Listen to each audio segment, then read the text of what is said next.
Pernah nggak sih kamu ngerasa udah kerja banting tulang, lembur tiap hari, nabung udah diirit-irit, tapi kok rasanya dompet bocor terus?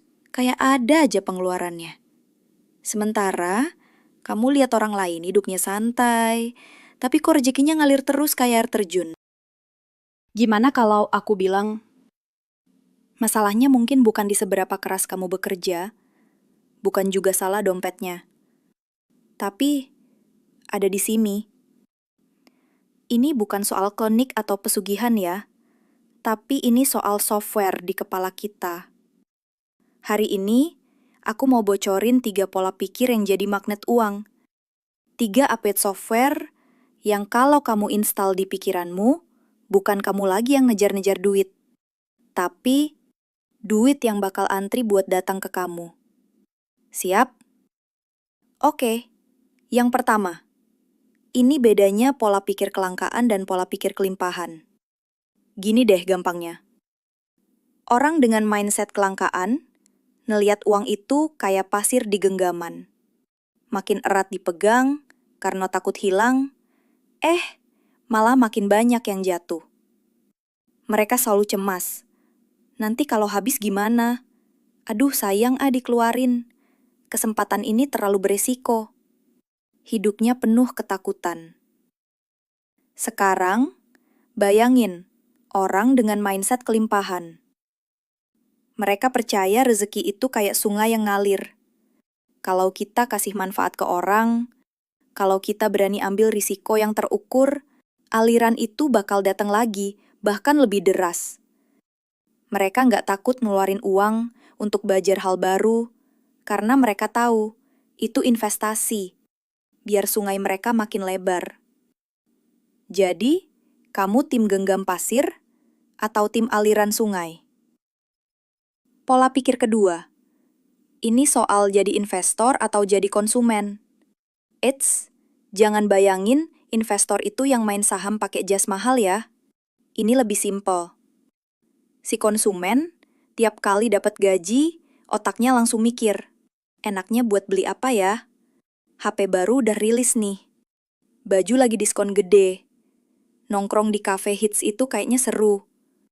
Uangnya habis buat hal-hal yang nilainya langsung turun.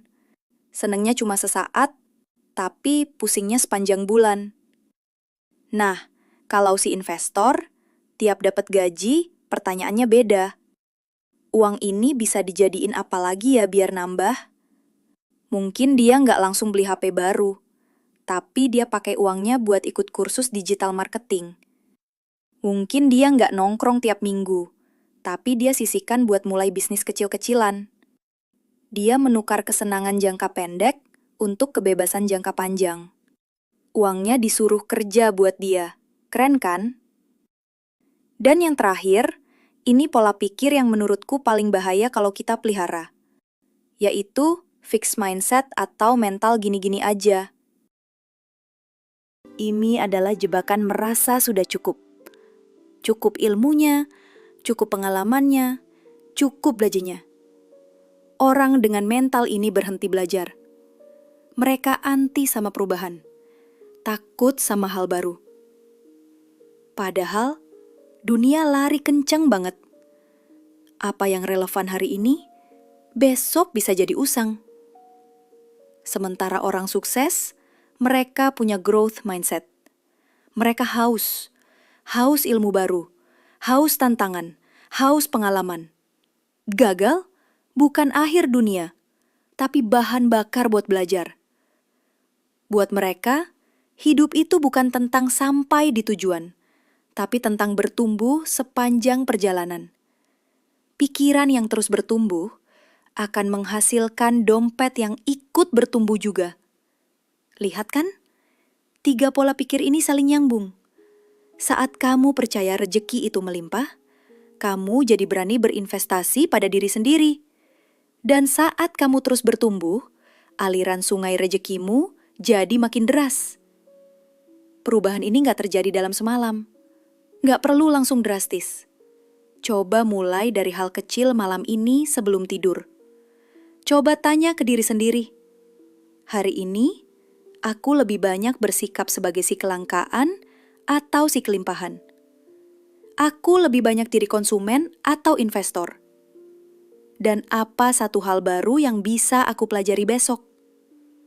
Karena rezeki itu bukan cuma dicari, tapi juga diundang. Dan undangannya ada di kepala kita. Gimana menurut kamu? Pola pikir mana yang paling kena dan pengen kamu ubah duluan? Coba deh share di kolom komentar. Kita diskusi bareng ya. Jangan lupa like dan subscribe biar kita bisa terus tumbuh bareng-bareng. Sampai jumpa di video selanjutnya.